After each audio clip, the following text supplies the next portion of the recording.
I am so excited about tonight's project because it starts with the machine quilting. I know, right? There's no piecing to this project. I'm gonna start by quilting a fat quarter sandwich and turn it into this adorable zippered pouch from Christina Camille's class, Free Motion Quilted Gifts.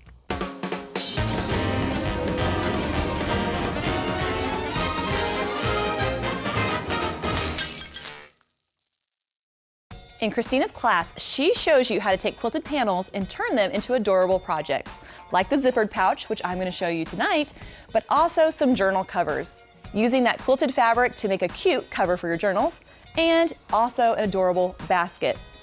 Tonight, I'm going to show you my 3 favorite quilting designs and turn it into this practical and cute zippered bag.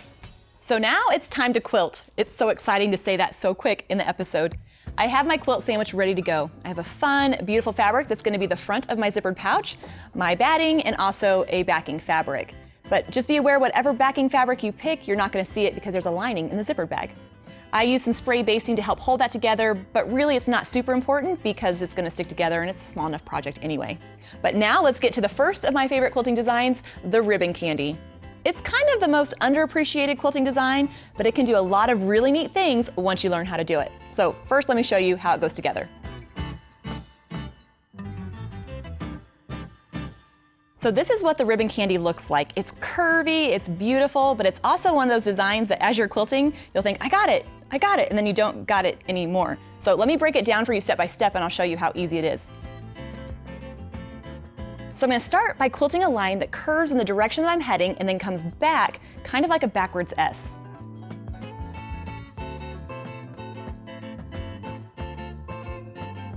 I have a shape that looks kind of like that. But you can't stop there, you have to keep going so that you can come back and quilt that same shape, except flipped.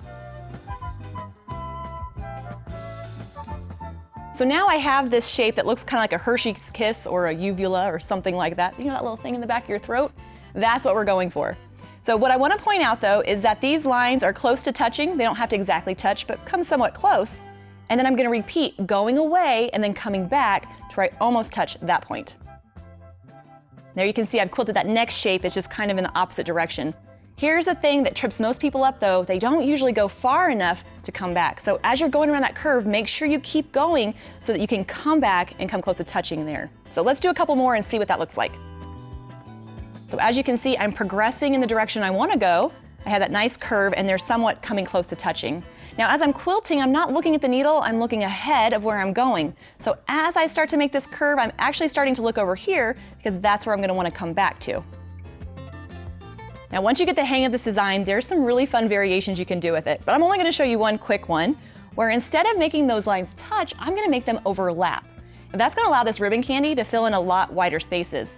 So as I go around this curve, instead of coming back to touch right here, I'm actually going to come back a little further and make them overlap. As you can see, I'm getting that secondary pattern coming through and I'm overlapping them enough that it looks intentional. Don't get it kind of close. Go ahead and give it about a 1/4 or an 1/8 inch gap because we want to make it look like it's intentional even if it's not. I'm quilting this vertically because I find it a little easier. I can use my whole body's momentum to kind of push and pull that quilt sandwich. However, you might find it easier to work horizontally since it's a little easier to see the design. So I'm going to demonstrate what that looks like.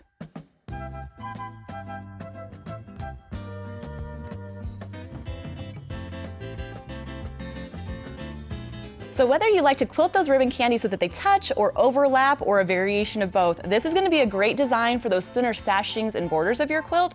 And you can also quilt them in rows in the background areas of your quilt. That leads us to serpentine lines, another one of those quilting designs that doesn't get quite enough credit. The serpentine line design needs 2 defined edges, so I'm going to quickly quilt 2 wavy lines and then start quilting my serpentine line.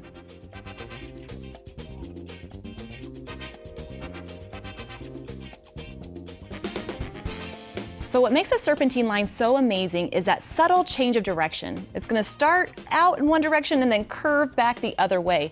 Now it's that change of direction that also makes it just a little tricky. So what I'm going to do is quilt another wavy line to make another defined section and show you how to quilt it. Starting from one side, I'm going to quilt that curvy line coming down and then change direction so that it looks like it's merging into the other side. Travel up just a bit and then echo the shape I've just quilted. So again, it's very important that it looks like this line is merging into the side. That's what's going to give it its little curve at the end and give it that beautiful look.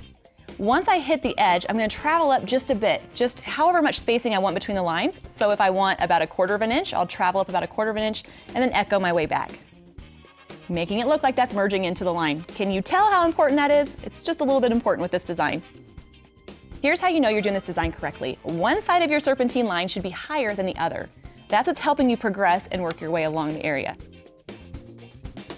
Now, as you quilt this design, you're gonna have a little bit of thread buildup where you travel along that previously quilted line. Using a matching thread color will help hide any of those unintentional customizations and give your design a really nice texture.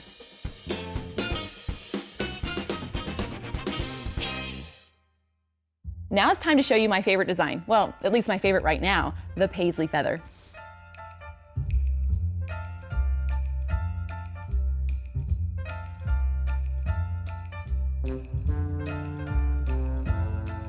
The paisley feather is kind of like a party trick. It's pretty impressive when you see it, but it's really not that hard to do. All you have to remember is to echo, echo, echo. So let me break that down and we'll show you how easy it is. So start by quilting a nice elongated swirl and then echo, echo, echo. It doesn't matter how you go about echoing the swirl, just make sure you end up on the outside so that I'm working along the outside of my swirl. And if you find yourself on the wrong side, just echo to get where you're going. That's what's great about this design, it's so echo heavy. Once you have your swirl, which is now the spine of our feather, I'm gonna quilt a skinny paisley that extends from that area. This long, skinny paisley is just perfect for echoing around. It doesn't matter how many times you echo the paisley, just keep building up that beautiful shape.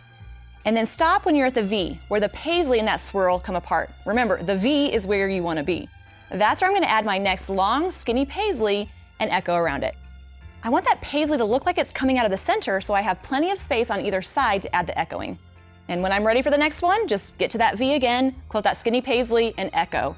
And that's pretty much all I need to do as I work my way around the outside of that swirl.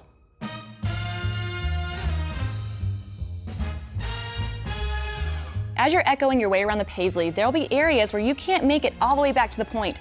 And that's fine. You want to stop as soon as you run into another line of quilting and go ahead and back up.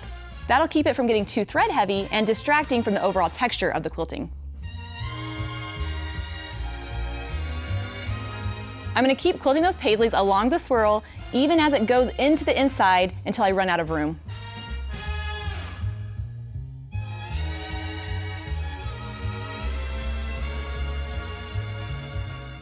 So now the second paisley is done and it's looking so amazing. To add the next one, all I have to do is echo around the outside of it till I get to a good spot to add the next one and repeat those steps.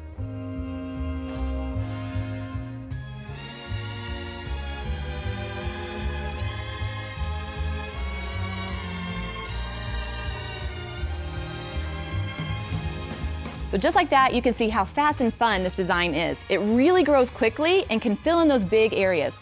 But you have to watch out because the one tricky thing about this design is you can get stuck with a lot of unquilted areas. Now those are actually easy to handle as well. Just use echoing to maneuver back to that area, fill it in with a smaller paisley feather, echo lines, or heck, even just paisleys. So I'm gonna keep on quilting, adding those echo lines until this whole thing is filled in, and then we'll turn it into that zippered pouch. To make the zippered pouch, I need a piece of lining fabric and then the quilted piece that I just made. Now what's great about this is you can cut out your favorite part of the quilted panel and anything that you don't exactly love can go, somewhere else. So I'm gonna trim this into 2 different sections. And I'm gonna cut the lining fabric into the same sizes. I'm gonna place a piece of lining fabric right side up and then get my zipper. That's important for a zippered pouch. I'm gonna line my zipper right side up on top of that lining, and then take one of my quilted panels, place it right side down, and I'm gonna align up those 3 edges and clip them together.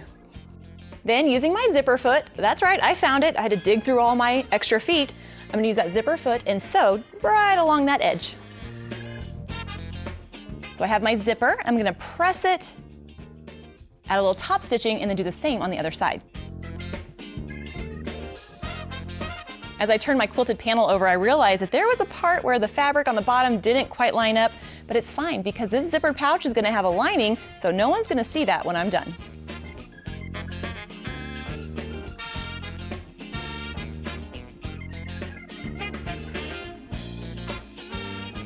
That's looking good. Now I just need to press and top stitch like I did the other side.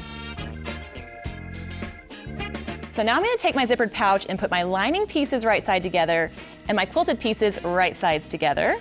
I'm going to sew all the way around the edges, except I'm going to leave a gap so I can turn the pouch inside out. Now, if this seems like a lot of steps, don't worry. This lesson in our class is actually available for free, and you can find the link for that in the description box below. And she'll show you step by beautiful step how to make this zippered pouch.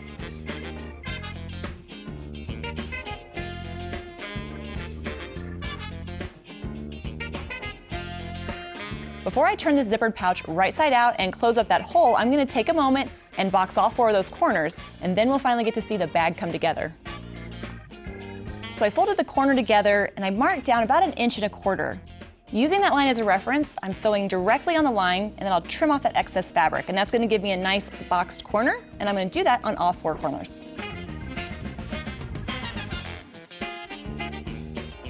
All right, so now I'm going to turn it inside out. This is where it starts to look like my pouch. I'm already thinking of all the wonderful things I can put in here. Those boxed corners will make it stand up nice and tall on its own. And all that's left to do is to take my lining fabric and stitch that hole closed, and my zippered pouch will be finished.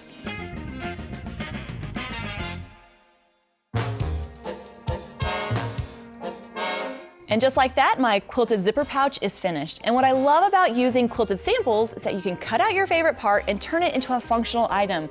I mean, what better motivation to practice machine quilting than that? And hey, don't forget that you can check out the free lesson in her class to make the zippered pouch step by step. She shows you how to do it.